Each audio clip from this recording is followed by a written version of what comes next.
എൻ്റെ പേര് ധന്യ. ഞാൻ ദുബായിൽ നിന്നാണ് വരുന്നത്. ഞാൻ ഫെബ്രുവരി 2023 ഇവിടെ വന്ന് ഉടമ്പടി എടുക്കുന്നത്. അപ്പോൾ എൻ്റെ ഹസ്ബൻഡ് കല്യാണം 2016 ജൂണിലായിരുന്നു കഴിഞ്ഞത്. പിന്നെ ഞങ്ങൾ രണ്ടുപേരും ദുബായിക്ക് പോയി.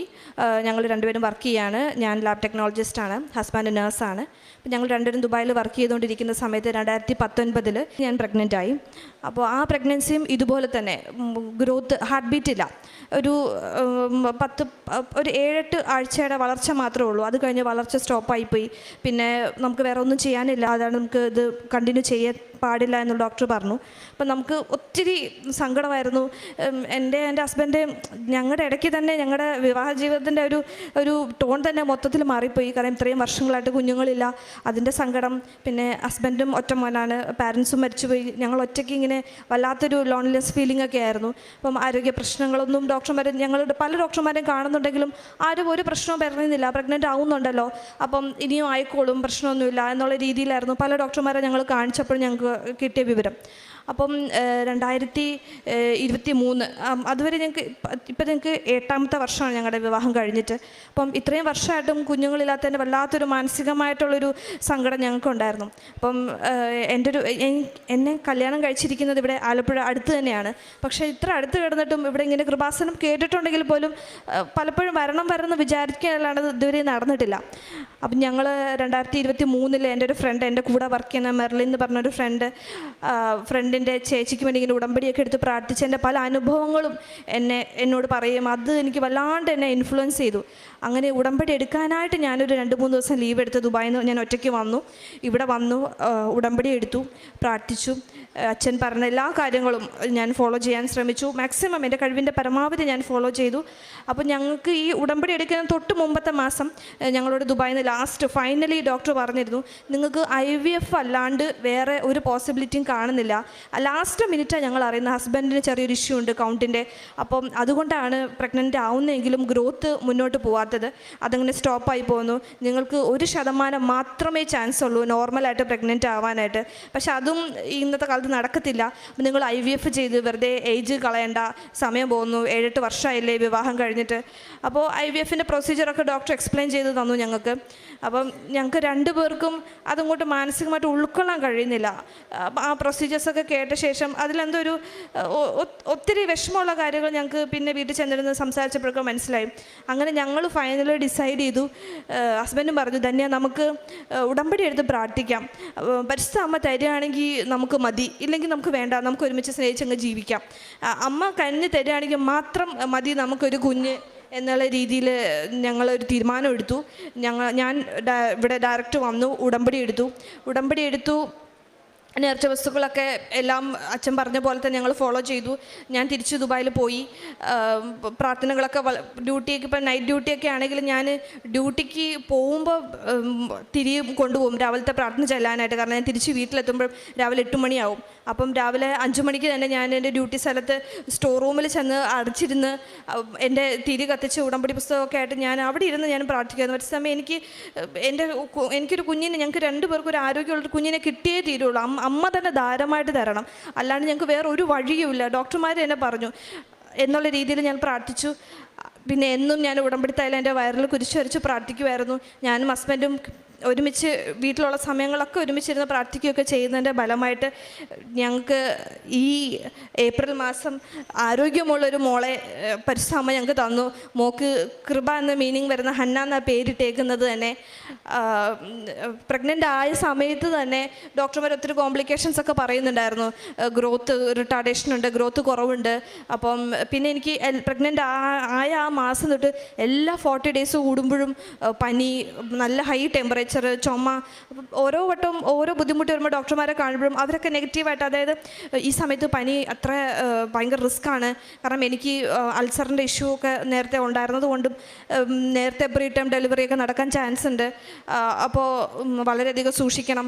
ഞാൻ വർക്ക് ചെയ്യുന്നതുകൊണ്ട്, ഹസ്ബൻഡും വർക്ക് ചെയ്യുന്നുണ്ട്, ഞങ്ങൾക്ക് എനിക്ക് ഒറ്റ ഇത് ഉണ്ടായിരുന്നുള്ളൂ, പരിശുദ്ധ അമ്മ തന്ന കുഞ്ഞാണ്. അപ്പോൾ എനിക്ക് ഒരു കുഴപ്പമില്ലാണ്ട് ആരോഗ്യവതിയായിട്ട് എൻ്റെ കയ്യിൽ തന്നെ കിട്ടും. എനിക്ക് ഡോക്ടർ ആദ്യം തന്നൊരു സ്കാനിങ്ങിൻ്റെ ഒരു ഫോട്ടോ അത് കിട്ടിയ ആ നിമിഷം ഞാൻ എൻ്റെ ഉടമ്പടി പത്രത്തിനോട് ചേർത്ത് വെച്ചു. ഞാൻ അമ്മയടുത്ത് സമർപ്പിച്ചു. പിന്നെ ഡോക്ടർമാർ എന്ത് പറഞ്ഞിട്ട് ഞാൻ കാര്യമാക്കുന്നുണ്ടായിരുന്നില്ല. ഓരോ വട്ടം പോകുമ്പോഴും ഇന്ന പ്രശ്നങ്ങളുണ്ട്, ആ പ്രശ്നമുണ്ട്, ഈ പ്രശ്നമുണ്ട് എന്നൊക്കെ പറയുമ്പോഴും ഞാൻ വളരെ കൂളായിട്ട്, ഞാനും ഹസ്ബൻഡും അതെ കൂളായിട്ട് ഹാൻഡിൽ ചെയ്തു. ഞങ്ങൾക്ക് ഉറപ്പായിരുന്നു യാതൊരു കുഴപ്പമില്ലാണ്ട് പൂർണ്ണ ആരോഗ്യവതിയായിട്ട് ഞങ്ങൾക്ക് ഞങ്ങളുടെ മോളെ കിട്ടും എന്നുള്ളത്. അങ്ങനെ അമ്മയുടെ ദാനമായിട്ട് ഞങ്ങൾക്ക് ഏപ്രിൽ 12-ാം തീയതി ഞങ്ങൾക്ക് ഞങ്ങളുടെ വാവേനെ കിട്ടി. അതുപോലെ തന്നെ എൻ്റെ രണ്ടാമത്തെ നിയോഗം, ഉടമ്പടിയിൽ വെച്ച രണ്ടാമത്തെ നിയോഗം എന്ന് പറയുന്നത് എൻ്റെ ജോലി. ഞാൻ ദുബായിലാണ് വർക്ക് ചെയ്യുന്നത്. ഞാൻ അവിടുത്തെ ഗവൺമെൻറ്റിൽ ടെമ്പററി സ്റ്റാഫായിരുന്നു. കോവിഡ് സമയത്ത് ഞാൻ കയറിയതാണ്. അപ്പോൾ ഈ കോവിഡൊക്കെ കഴിഞ്ഞ ശേഷം എല്ലാവരും ഒരുമിച്ച്, കാരണം അത്രയും നമുക്ക് ലാബിൽ ടെസ്റ്റുകളും കാര്യങ്ങളൊക്കെ ഒത്തിരി കുറഞ്ഞു. അപ്പോൾ അത്രയും സ്റ്റാഫിൻ്റെ ആവശ്യമില്ല. അപ്പോൾ അവർ ഞങ്ങളെയൊക്കെ സ്ഥിരപ്പെടുത്താമെന്ന് പറഞ്ഞിരുന്നതായിരുന്നു. പക്ഷേ പിരിച്ചു വിടുന്നൊരു വക്കിൽ വരെ എത്തി. അപ്പം 2023 മെയ് 31 എൻ്റെ ലാസ്റ്റ് വർക്കിംഗ് ഡേ പറഞ്ഞത്. ഒത്തിരി വിഷമമായിരുന്നു. കാരണം ഞങ്ങൾക്ക് ജോലി ഉണ്ടെങ്കിൽ അവിടെ ഇൻഷുറൻസും കാര്യങ്ങളൊക്കെ ഉള്ളൂ. പിന്നെ ഒരാളുടെ ജോലി കൊണ്ട് നമുക്ക് അവിടെ ഫാമിലി എടുത്ത് താമസിക്കാന്ന് പറഞ്ഞാൽ ഇപ്പോഴത്തെ സാഹചര്യത്തിൽ വളരെ ബുദ്ധിമുട്ടുള്ള കാര്യമാണ്. അപ്പം ഞാനാണെങ്കിലും ഹസ്ബൻഡാണെങ്കിലും ഒത്തിരി പ്രാർത്ഥിച്ചു. ഞാൻ ജോലി സമയത്തൊക്കെ ഒത്തിരി പ്രാർത്ഥിക്കുമായിരുന്നു, ഞാൻ എൻ്റെ ജോലി ഒന്ന് സ്ഥിരപ്പെടുത്തി തരണം പരിസ്ഥിതി, അല്ലാണ്ട് ഞങ്ങൾക്ക് ഒരുമിച്ച് ഇവിടെ ജീവിക്കാൻ കഴിയില്ല എന്നുള്ളൊരു കാര്യം. അത് മെയ് 31 ലാസ്റ്റ് വർക്കിംഗ് ഡേ എങ്കിൽ ആ ദിവസം തന്നെ മെയ് 31 തന്നെ എനിക്ക് ജോലി പെർമനൻ്റ് ആവുന്നതിൻ്റെ ഓഫർ ലെറ്റർ കിട്ടുകയും കറക്റ്റ് ജൂലൈ തന്നെ ഞാൻ പെർമനൻ്റ് പോസ്റ്റിങ്ങിൽ ജോയിൻ ചെയ്യുകയും ചെയ്തു. ജൂലൈയിൽ ജോയിൻ ചെയ്തു. ഓഗസ്റ്റിലാണ് ഞാൻ പ്രഗ്നൻ്റ് ആണെന്ന് റിപ്പോർട്ട് കിട്ടുന്നത് തന്നെ. അപ്പോൾ അമ്മ ഞങ്ങൾക്ക് ഇത്രയും വർഷം ഇത്രയും വിഷമം അനുഭവിച്ചെങ്കിലും ഈ ഉടമ്പടി എടുത്ത് പ്രാർത്ഥിച്ചതിൻ്റെ ഫലമായിട്ട് ഞങ്ങൾക്ക് ഇങ്ങനെ അമ്മയുടെ ആത്മാർത്ഥമായിട്ട് എനിക്കിത് തന്നേ പറ്റുള്ളൂ, അമ്മയ്ക്ക് അല്ലാണ്ട് വേറെ ആർക്കും ഇത് തരാൻ പറ്റില്ല എന്ന് ഉറച്ച് വിശ്വസിച്ച് ഞങ്ങൾ പ്രാർത്ഥിച്ചതിൻ്റെ ഫലമായിട്ടാണ് ഇത് ഞങ്ങൾക്ക് കിട്ടിയത് തന്നെ. അതുപോലെ എൻ്റെ ഹസ്ബൻഡ് നഴ്സാണ്. പുള്ളി ഒരു പ്രൈവറ്റ് ക്ലിനിക്കിലായിരുന്നു വർക്ക് ചെയ്തുകൊണ്ടിരുന്നത്. വളരെ ബുദ്ധിമുട്ടുള്ളൊരു ജോലിയായിരുന്നു. കാരണം ഒത്തിരി അവേഴ്സ് കൂടുതലാണ്, ഡ്യൂട്ടി അവേഴ്സൊക്കെ. ഞങ്ങൾ പരസ്പരം കാണാറ് പോലും ഇല്ലായിരുന്നു. പുള്ളി വീട്ടിലുള്ളപ്പം ഞാൻ ഡ്യൂട്ടിയിലായിരിക്കും, ഞാൻ ഡ്യൂട്ടിയിലുള്ളപ്പം പുള്ളി വീട്ടിലായിരിക്കും. ഭയങ്കര ബുദ്ധിമുട്ട്. ഞങ്ങൾക്ക് എവിടെ പോകാനോ വരാനോ ഞങ്ങൾ കാണാറ് പോലും ഇല്ലാത്തൊരു സാഹചര്യങ്ങൾ ഒത്തിരി ദിവസങ്ങളുണ്ടായിരുന്നു. അപ്പം ആൾക്ക് ഇതുപോലെ നല്ലൊരു ജോലി കിട്ടണമെന്ന് എവിടെയാണെങ്കിലും കുഴപ്പമില്ല, നല്ലൊരു ജോലി, കുറച്ച് ഫാമിലി ടൈം കിട്ടത്തക്ക രീതിയിലുള്ളൊരു ഇച്ചിരി സമാധാനമുള്ളൊരു ജോലി കിട്ടണമെന്ന് ഞാൻ പ്രാർത്ഥിച്ചുകൊണ്ടിരുന്നു. എൻ്റെ ഉടമ്പടിയിൽ 3-ാമത്തെ നിയോഗം അതായിരുന്നു. അങ്ങനെ അതിൻ്റെ ഫലമായിട്ട് ഞാൻ ഇപ്പോൾ മോള് ജനിച്ചു. ഈ തിങ്കളാഴ്ച ഹസ്ബൻഡ് പുതിയ ജോലിയിലേക്ക് ജോയിൻ ചെയ്യാൻ പോവാണ്. ആൾക്കും അവിടെ ദുബായിലെ ഗവൺമെൻറ്റിൽ തന്നെ കിട്ടി. ഞങ്ങളുടെ ഈ മാർച്ച് മാസമായിരുന്നു ഇൻ്റർവ്യൂ ഒക്കെ ഉണ്ടായിരുന്നത്. ഇൻ്റർവ്യൂ ഒക്കെ കഴിഞ്ഞു, പാസ്സായി. ഇപ്പോൾ ഓഫർ ലെറ്ററും കോൺട്രാക്റ്റൊക്കെ സൈൻ ചെയ്തു. ഈ തിങ്കളാഴ്ച ആൾ പുതിയ ജോലിയിലേക്ക് പ്രവേശിക്കുകയാണ്. അപ്പോൾ എനിക്ക് എൻ്റെ ആത്മീയ ജീവിതത്തിൽ തന്നെ ഞാൻ ജപമാല ചൊല്ലുകയും പ്രാർത്ഥിക്കുകയൊക്കെ മുമ്പുണ്ടായിരുന്നെങ്കിലും ഒന്നിനും ഒരു സ്ഥിരതയില്ലായിരുന്നു, ഒരു കൺസിസ്റ്റൻ്റ് അല്ലായിരുന്നു ഞാൻ. പക്ഷേ ഈ ഉടമ്പടി എടുത്തതിൻ്റെ ഫലമായിട്ട് എൻ്റെ ആത്മീയ ജീവിതത്തിൽ വന്ന മാറ്റങ്ങൾ എന്ന് പറഞ്ഞിട്ടുണ്ടെങ്കിൽ ഒത്തിരിയധികം മാറ്റങ്ങൾ എല്ലാം എനിക്ക് ഈ ഉടമ്പടിയിലൂടെ എനിക്ക് നേടിയെടുക്കാൻ പറ്റും എന്നുള്ളൊരു വിശ്വാസം എൻ്റെ ക്യാരക്ടറിലാണെങ്കിലും അതുപോലെ പ്രാർത്ഥന ജീവിതത്തിലാണെങ്കിലും. ഹസ്ബൻഡിനും അതെ, ഹസ്ബൻഡിനും ഞാൻ ഈ ഉടമ്പടി എടുത്ത് പ്രാർത്ഥിച്ചതിൻ്റെ ഒരു ഇൻഫ്ലുവൻസ് ഹസ്ബൻഡിന് ഒത്തിരി ജോലിയൊക്കെ കഴിഞ്ഞ് ചിലപ്പോൾ രാത്രി 11:30, 12, 1 മണിയൊക്കെ വന്നെങ്കിലും ആളൊറ്റയ്ക്ക് ഇരുന്ന് ജപമാലയൊക്കെ ചൊല്ലി പ്രാർത്ഥിച്ച് ഒരു സമയത്ത് നന്ദി എല്ലാം പറഞ്ഞിട്ടേ കിടക്കാറുള്ളൂ. അപ്പോൾ അങ്ങനെ ഞങ്ങളുടെ ആത്മീയ ജീവിതത്തിലും ഞങ്ങളുടെ വിവാഹ ജീവിതത്തിലും ഒക്കെ ഒത്തിരി മാറ്റങ്ങൾ സംഭവിച്ചു. മെയിനായിട്ട് ഈ പ്രഗ്നൻ്റ് ആയ സമയത്ത് തന്നെ ഡോക്ടർ ഇത്ര കോംപ്ലിക്കേഷൻസ് ഒക്കെ പറയുന്നെങ്കിലും ഒരു ദിവസം പോലും ഞാൻ എൻ്റെ വയറിൽ ഉടമ്പടി തൈലം പുരട്ടി പ്രാർത്ഥിക്കാതിരുന്നിട്ടില്ല. ഡെലിവറിക്ക് പോകുന്നതിന് അന്ന് എന്നെ തിയേറ്ററിൽ കയറ്റുന്ന ആ സമയത്ത് പോലും ഞാൻ അത്രയും കോൺഫിഡൻസോട് കൂടി ഒരു കുഴപ്പമില്ലാണ്ട് എനിക്ക് എൻ്റെ കുഞ്ഞിനെ കിട്ടും എന്നുള്ളൊരു വിശ്വാസത്തിൽ ഞാൻ എൻ്റെ ഉടമ്പടി തൈലം പൂശി പ്രാർത്ഥിക്കുകയും കാശുരൂപം കിട്ടി അന്ന് തന്നെ ഞാൻ എൻ്റെ ജപമാലയിൽ അത് കോർത്തിടുകയും എവിടെ പോയാലും ഞാൻ ആ ഉടമ്പടി കാശുരൂപം ഒന്ന് പിടിച്ച് പരിസമേ നീ നോക്കിക്കോണേ, നീ മാത്രമേ ഉള്ളൂ എനിക്ക് എൻ്റെ ഒരു വിശ്വാസത്തിലായിരുന്നു ഞങ്ങൾ ഇത്രയും നാൾ മുന്നോട്ട് നടന്നത് തന്നെ. അപ്പോൾ ഇവിടെ ഈ ഫെബ്രുവരിയിൽ ഞാൻ കഴിഞ്ഞ 2023 ഉടമ്പടി എടുത്തെങ്കിലും അന്ന് ഞാനിവിടെ ഒത്തിരി പേര് സാക്ഷ്യം പറയുന്നത് കേൾക്കുകയും ഞാൻ ഫോണിൽ കൂടെ ഓൺലൈനായിട്ട് ഉടമ്പടി ധ്യാനമൊക്കെ കൂടുകയും ചെയ്യുന്നുണ്ടായിരുന്നു.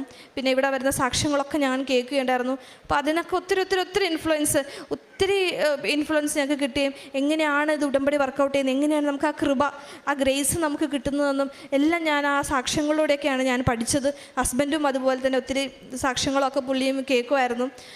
ഞാൻ പിന്നെ അറിയുന്നവരോടൊക്കെ, ഹസ്ബൻഡും അതെ ഞാനും അതെ, അറിയുന്നവരോടൊക്കെ കൃപാസനത്തെക്കുറിച്ചും ഇവിടുത്തെ ഉടമ്പടി പ്രാർത്ഥനകളെക്കുറിച്ചും ഒക്കെ അറിയുന്നത് പോലെ എല്ലാം ഞങ്ങൾ പ്രേക്ഷിത പ്രവർത്തനങ്ങളും കാര്യങ്ങളും എല്ലാം ഞങ്ങൾ ചെയ്യുമായിരുന്നു.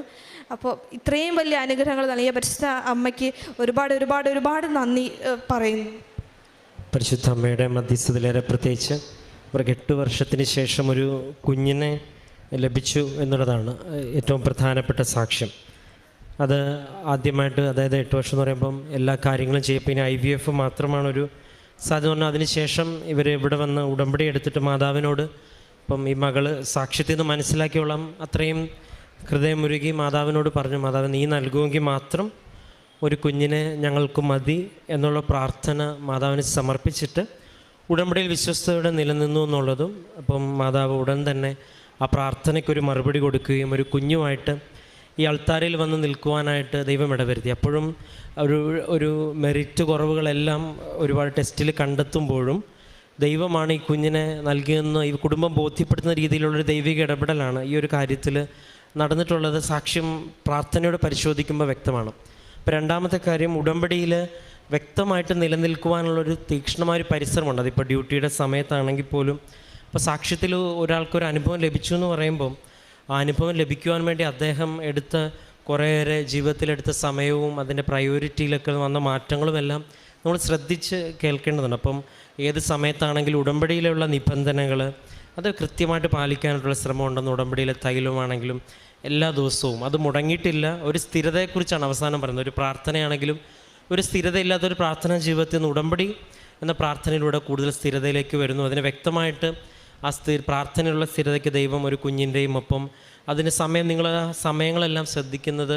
കാരണം നമ്മളെ സംബന്ധിച്ചിടത്തോളം ഈ മാതാവ് ഇപ്പം എല്ലാ കാര്യത്തിലും ഇടപെടുമ്പം ഒരു കുഞ്ഞിനെ പ്രഗ്നൻ്റ് ആയതിനു ശേഷമാണ് ഒരു ജോലിയുടെ കാര്യങ്ങൾ ക്രമപ്പെടുന്നത്. ഇപ്പോൾ ഒരു ഫാമിലി ടൈമിന് വേണ്ടി ആഗ്രഹിക്കുന്ന സമയത്ത് ഹസ്ബൻഡ് പുതിയൊരു ജോലി കഴിഞ്ഞത് അടുത്ത ദിവസം ജോയിൻ ചെയ്യാൻ പോകുന്നു. അപ്പോൾ മാതാവ് ഒരു മുഴുവനായിട്ടുള്ള കാര്യങ്ങളെല്ലാം ഒന്ന് റീസെറ്റിൽ ചെയ്ത് ജീവിതത്തെ ഒന്ന് ക്രമീകരിക്കുകയാണ്. അപ്പോൾ അവസാനം പറഞ്ഞാൽ 8 വർഷം കടന്നുപോയ സാഹചര്യങ്ങൾക്ക് അപ്പുറം മാതാവ് ഒരു ബോധ്യം നൽകി. അപ്പം അതിനോടൊപ്പം ഈ ഡോക്ടർ വിളിക്കുന്ന സമയത്ത് കോംപ്ലിക്കേഷൻസൊക്കെ എക്സ്പ്ലെയിൻ ചെയ്യുന്ന സമയത്തും ഇവർ രണ്ടുപേരും കുറച്ച് ശക്തമായിട്ട് പ്രാർത്ഥനയോടുകൂടി ഇരുന്നു എന്നുള്ള പറയണത് ഉടമ്പടിയിൽ എപ്പോഴും ബഹുമാനപ്പെട്ട അച്ഛൻ ഓർമ്മപ്പെടുത്തുന്ന ഒന്നാണ്. ഒരു വെയ്റ്റ്ലെസ്നെസ്. അതായത് നമ്മൾ വചനത്തിൽ വായിക്കുള്ളൂ, ഇരുൾമൂളിയ താഴ്വരയിലൂടെ നടന്നാലും ഈ ഭയം എന്തെന്നറിയത്തില്ല, കാരണം കർത്താവാണ് എൻ്റെ ഇടയനെന്നൊക്കെ പറയുമ്പം.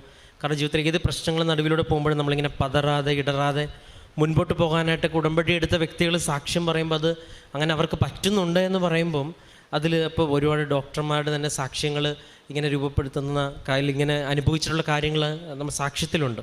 അപ്പോൾ ഒരുപാട് സാക്ഷ്യങ്ങൾ ഇവർക്ക് രണ്ടുപേർക്കും, ജീവിത പങ്കാളിയും വിശ്വാസത്തിൽ തീക്ഷ്ണതകളാണ്. അവർ രണ്ടുപേർക്കും ഒരുപാട് ഒരു അനുഭവം നൽകിയെന്നുള്ളതാണ്. കാരണം ഈ സാക്ഷ്യങ്ങൾ എപ്പോഴും പ്രാർത്ഥനയോടെ കേട്ട് കഴിഞ്ഞാൽ അത് ഒരു വലിയൊരു അഭിഷേകം തന്നെയാണെന്നുള്ള കാര്യത്തിൽ ഒരു സംശയവുമില്ല.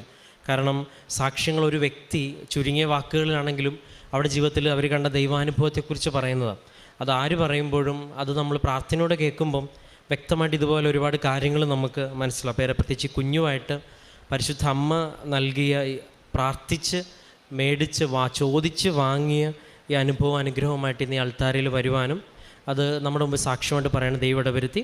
അപ്പോൾ ഈ ഒരു ഇതിലേക്ക് ഇവരെ നയിച്ച ഉടമ്പടിയിലെ പരിശുദ്ധമ്മയുടെ പ്രത്യക്ഷീകരണത്തെ ഓർത്തും ഒപ്പം ഇവർക്ക് ലഭിച്ച വിശ്വാസത്തിന് തീക്ഷ്ണതയെ ഓർച്ചും അതിൻ്റെ അടയാളമായിട്ട് ലഭിച്ച എല്ലാ അനുഭവങ്ങളെ ഓർത്തും നമുക്ക് കരങ്ങളടിച്ച് ദൈവത്തിൻ്റെ നാമം മഹത്വപ്പെടുത്തും.